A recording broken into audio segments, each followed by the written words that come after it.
The gift that opened the safe. You'll see how one honest hand can reach farther than 100 hidden ones.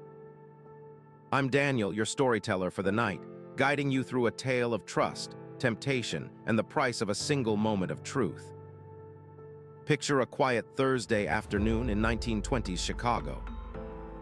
The jazz clubs are still asleep, but the bars smell of coffee and bootleg gin. I'm standing on South Wabash, watching a young bookkeeper named Rose Marino hurry through the slush. She works for Alphonse Capone, counting the cash that never sees a bank. Rose is 23, quick with numbers, slow to smile. Every week she walks the same route, leather ledger under her arm. Today a black Ford sedan slides to the curb in front of her. Victor Lustig steps out, hat in hand, coat open so she can see he's unarmed. He looks harmless, almost embarrassed, like he's the one being stopped. "Miss Marino," he says, "I need 10 seconds, not a cent." Rose tightens her grip on the ledger, ready to scream, run, or swing. Victor raises a small envelope between two fingers. Inside is the name of the man who plans to frame your brother for hijacking tomorrow night.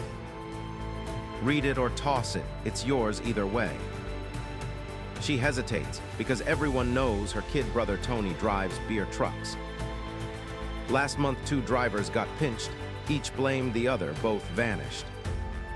Victor steps back, giving her space, wind whipping his thin coat. He shivers on purpose, letting her see him cold, nothing hidden. Rose rips the envelope, reads the single line, face draining of color. The name written there is her supervisor, the one who signs her pay envelopes. Before she can speak, Victor smiles, soft and sorry. "Keep it, burn it, I don't want payment." "Stay safe," he says, tipping his hat, climbing back into the Ford. He drives away, leaving no request, no number, no trap. That night Rose skips the usual drop, hides the ledger at home. She tells Tony. Tony tells his crew. They reroute the trucks. When federal agents raid the garage, they find only oil stains. The supervisor gets cuffed. Rose keeps her job. Capone loses a week's take. 2 weeks later, Rose walks the same street, ledger again under her arm. The Ford reappears. Victor steps out, this time holding a small paper bag. "Hot chestnuts," he says, "for the lady who saved herself and her kid."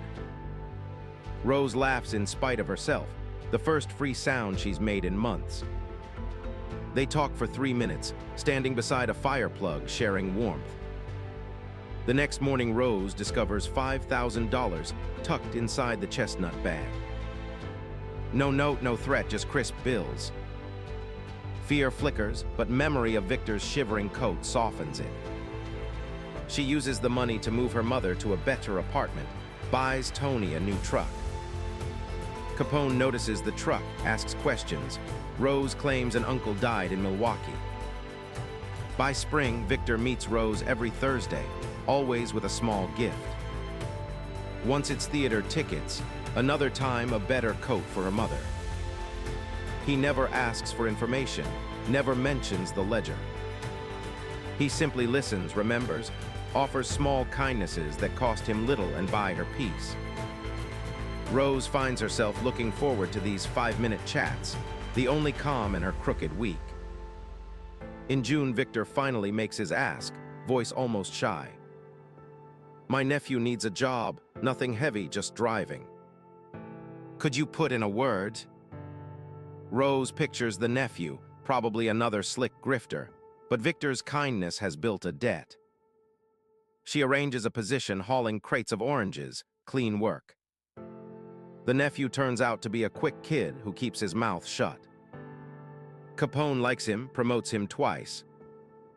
July heats the city, bullets fly, alliances shift. One night, Capone's lieutenants call Rose to a backroom meeting. They've traced recent police raids to ledgers only 3 people handle. Fear crawls up Rose's spine, but Victor's calm voice echoes in her head. She offers to check the numbers herself, buys 2 days. She slips Victor a note during their next chestnut exchange. "Run," it says simply, "they're close." Victor reads it, folds it into his pocket, keeps smiling. He hands her a final gift, a tiny golden locket. "For honesty," he whispers, "and for every Thursday." He tips his hat, walks west, disappears into the crowd. That night, federal agents raid Capone's accountants, seize books, arrest clerks. Rose is spared, her records clean, her name never mentioned. Years later, long after Capone rots in Alcatraz, Rose opens a small flower shop. On opening day, a plain envelope arrives, no return address. Inside lies the same gold locket, chain repaired, and a fresh chestnut. A single line is written in Victor's tidy script. One honest hand reaches farther than 100 hidden ones. Rose laughs, pockets the locket, arranges tulips in the window. She never sees Victor again, but every Thursday she sets aside one bag of roasted chestnuts, just in case.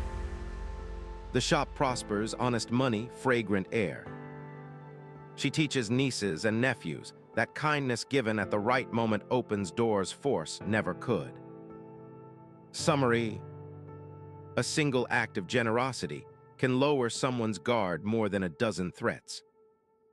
Selective honesty buys time, builds bridges, and disarms suspicion.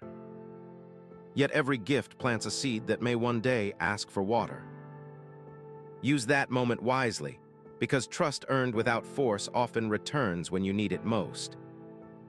Remember, real influence begins where intimidation ends.